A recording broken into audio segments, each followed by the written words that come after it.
Mari ndachereya naMhanduwe tauya tikulipa kanhau kanozoro manhoko kuti vokupai dai tikupungulirei zvirimo muchikari chedu. Nozuro uno Hwende akatanda kupuwa nguwa noHerald. Unobva watoona kutoti aiwa ukaona wakurohwa manja noZANU-PF woziva kuti wataika. Kutaika kuri pachena ipapa. Muchaona henyu zvaari kureketazvo zvekuti kwai kuno ari kuba mari nokudidi zvese izvozvozvo zvese ari kurohwa manja noZANU-PF. Ibva waziva kuti pano nyaya charamba takaringa kunoira tsvimbo nodohwe. Inonzi kata senta kureketa kuno yazoburitsa manji zvayakapedza kuona nokunyora gwaro rayo kugumisira rinochekuita nosarudzo dzakaitiwa muZimbabwe. Wagoreketayo kutoti chikuru zeki inofanira kuti iite kuimbika chaiko kuti vanhu vakone kugoitemba. Wakareketa wakati zeki inofanira kuti ibude pachena pazvinhu zvese zvainenge iri kuita kuitira kuti pasaya anoinangidzira kuti iri kuita zvokuita chikarabha kana zvokuingidzira mavhoti owamwe. Ipapa ichokwadi nokuti munotoona kutoti kusvikira nanyasi zeki yati yaburitsa kuti mutungamiri wenyika wairi kuti akahwina nevanhu vakaita sei panzvimbo yega yega yaivhoterwa, asi mapepa yacho vanofanira wainawo kureketa kuti ipapa panokona pano zvimwe zviri kuburika pachena, asi ticharamba takaringa hedu kwazvinenge zvichienda. Kwaino mumwe ano mabhizimusi ache munyika Tendai Mashamanda akareketa kutoti aiwa mutongi mukuru tiri kuMalaba ngaasiye basa nokutoti iye nevanhu vache vamwe vatongi wese warimo mumadhiri akaita kunyangariwa uori. Agoreketa kutoti ndiri kubihwa imba yangu yandakatenga miliyoni nochidimbu 1.5 million pachirungu. Agoreketa kutoti aiwa zviri kuitika izvizvi zvisvinu basi palibe chokuita nokutoti izvezvi watongi wacho wese wari kundokuma wachiteedzera zviri kudikana naro kuMalaba. Rekai tigoona kuti Judicial Service Commission ichagoita kudini kana yapedza kuzemena nyaya yacho yaakanyora iyi. Charamba takaringa hedu kwainenge ichienda. Tiri kumatareko kuno mhuri dzinosvika 30 kureketa kuno dzakatomirirwa nemagweta anoita kodzero dzevanhu panyaya yekuda kudzingiwa pakubva papurazi pavari nokuti kwai mambo zvimba ari kuda kupinda ipapo. Warume ukaona taakita kudarika woziva kuti paita kunyangariwa. Kuchinhoyi izvezvo wari kutosaya kuti woita sei nokutoti heno ticharamba takaringa. Ukaona mambo akuita kudzinga vanhu kuti ibvaipo ndoda kupinda ipapo. Apa kwete vanhu vashoma asi mhuri 30 kureketa kuti vanhu vanopfuura 40 chaiwo. Mabi yangu pakaita kunyangariwa apa. Rekai tirambe takaringa kuona kwazvinenge zvichienda kuti zvinopererepi, asi izvozvi ndo zvinoita kuti mvura ireke kugunaya kana madzisha akanga akuita zvakadandi idina yawe zvakaita kuoma chaiko. Ko weZTBC wakutotanda izvezvi kuburitsa kutoti kwai ED ngapinde kochitatu. Hwende huno kuno bumbiro romutemo riripori wari kuriziya zvisvinu kureketa kuno kunyangwe ZANU-PF kange yane zvikamu zvinopfuura 30 kubva muzana, 60 kubva muzana, 2/3 majority pachirungu. Ipapa wanotoda kuti wauye futi kuvanhu wavhote kuti wabvume kairi kuti mutungamiri wenyika aripo izvezvi akone kugopinda pokare kochitatu. Nokutoti bumbiro romutemo rinoti kunyange mutemo ukachinjiwa unofanira kuzobhenefita ari kuteera.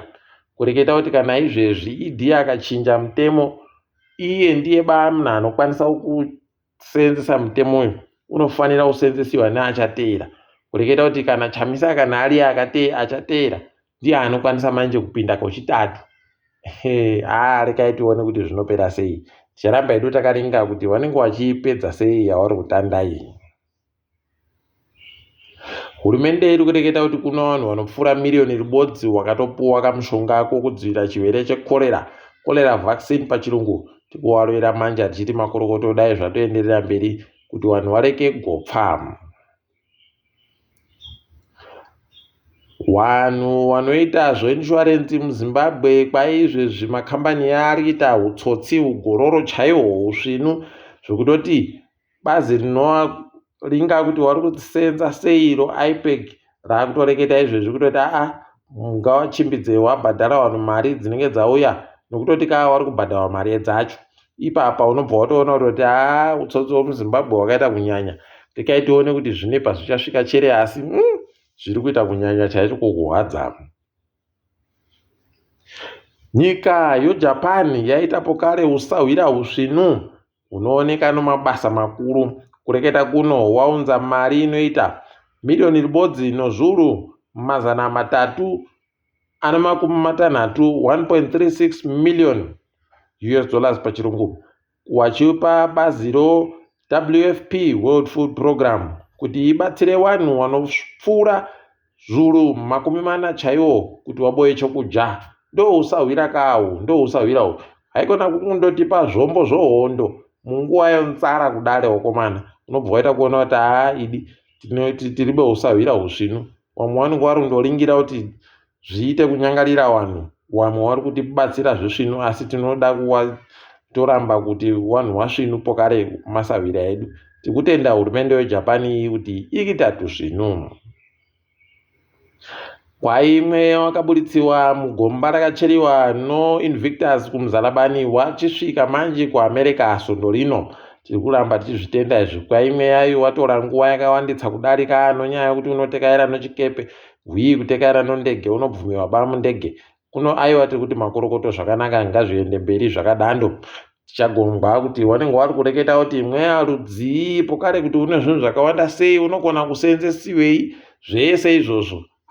Pachino imwe mwedzi kana mitanhatu chaiyo kuti tizonyatsoziva kuti kunyangwe nokuti yakawanda sei pasipa, ticharamba takaringa. Asi tiri kundofara kuti muhurumende iri kuteera zvinhu zvinenge zvakaita svede kudya kumanyerere, ticharamba takaona ipapa, tinenge tiri kunyepai. GMB kwaiwa chino chikwereti chikuwarimi chinoita mamiliyoni makumi matatu anopfumbamwe, 39 million US dollars pachirungu. Asi vari kuti iwo wakatombozama kubhadhara mamiliyoni makumi mairi nonomwe, 27 million pachirungu. Unobva waita kuona kuti paribe chisvinu. Ndo zvinoita kuti vanhu vareke kugozounza manje zviro zvavanenge varima zvishoma zvacho zvogore rino. Rekai tirambe takaringa tichiona. Themba Gorimbo kureketa kuno agotonetseka nokuti hurumende iri kutadza kuita tusvinu, kunyanya gurukota rinoringana zvomutambo, nokuti iri kutadza kumubvumira kuti agoise mureza weZimbabwe pambasha dzache dzaanonga ari kuita nadzo achitamba mitambo yache yokunyirana nevamwe iyi. Rekai tione kuti zvinopera sei. Vanhu vakatodokerera vari kutoti #I stand with Themba. Nokutoti ndozvizvinu. Rekai tirambe takaringa ipapa kuti zvinopera sei. Ticharamba takaringa tinenge tichindokunyepai. Ipapa tikaringa zviri kuitika pasi rese. Kureketa kuno muSouth Africa kwaburika masoko okuti Nkosana Makate kwaiya gonzi nodare afana kubhadharwa mari inosvika mabhiriyoni omuSouth Africa makumi mairi nopfumbamwe, 29 billion rands pachirungu.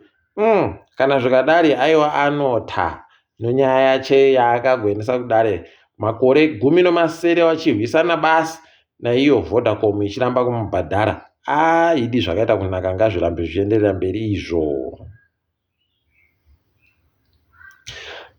Hurumende yeSouth Africa matsimba iri kuteedzera anenge oZimbabwe yaya masvinuba. Kureketa kuno yagonzi ichaendesa masoja anosvika zviuru zviri nomazana mapfumbamwe, 2,900 pachirungu, masoja kuendesa kuDRC kuri kutsva hondo uko kumabuda zuva DRC. Ipapa munobva matoona kuti zvanga zviribe mari yakaitsiwa pabhajeti kuti zviitike izvozvi, asi mutungamiri wenyika aona zvakaringana kuti aendese vanhu ikweyo. Zimbabwe yakambozviita pokare. DRC bva maona kuenda kirikita magetsi, izvezvi vari kumbosaya mvura. Wobva watoona kuti vanenge vari kuteedzera chaizvo. Ticharamba hedu takaringa kuti zvinenge zvipera sei, asi panochanja chopfene chiripo ipapa. kuno vamwewo vanhu padandemutande wagoreketa kuti kwaiye kuno kachikoro kanoda kupa kuti wapwerepo wagofunde mutauro wechishona. Kuno iwo vanokutsvaga rutsigiro hwava hwemapato aribe kana vanhu waakuenda koti tiri kuratidzira kuti zvireke kugoitika izvozvo. Mabuja tati tazviona baiso, rekai tione kuti zvinenge zvimbopera sei ipapa. KuNamibia tiri kufara kuti kwai kuno mumwe mubvana nomakore 24 Emma Theophilus aitiwa gurukota rinoringano zvomuchina yechimanje-manje ICT pachirungu. Aiwa tiri kuti makorokoto. Izvozvi hurumende yeNamibia iri kuita kupaumba kuti aiwa tiri kusimudzira wabvana, tiri kusimudzirawo chidiki, ndozvisvinuka izvi. Ende ari kuratidza kuti anoziva zvaari kuita. Hwikita hazviri kuitawo kwedu no. Wari kutoti wakaisiwa pachigaro, mubvunzo yavanobvunziwa vanenge vari kundodzamba-dzamba palibe chisvini chavanoreketa. Unobva waita kusaya kuti hunhu rudzii hwakaita kudando. Asi tiri kutenda wokuNamibia wa. Kwai America izvezvi yagoti ichaendesa mari inoita mabhiriyoni 75 $95 billion pachirungu kuti ibatsire hurumende yeUkraine, Bokare noIsrael noTaiwan. Unobva watoona kuti Joe Biden nokutaika nzero kwaari kuita kwese wari kutadza bakutaika pakuisa mari kunana Israel kuku. Idi zvakaita kuoma chaiko. Rekai tione kuti zvinombopera zvakadini. Premier League wagobvuma manji kureketa kuno kuti Sir Jim Ratcliffe kutenga ikagoita zvikamu 25 zvikamu zvomu Manchester United kusvinu. Rekai tione ipapa kuti zvichaita kuti chikwata chichitande kuhwina zvisvinu chere kana kuti zvinenge zvitekaira sei. Asi ticharamba takaringa tichikunyepai mabuja zvinenge zvichiitika zvomu. Takadaro kamu rekai tidipfamire pano toboya namanhoko. Ndini wenyu Mhanduwe Wenhau.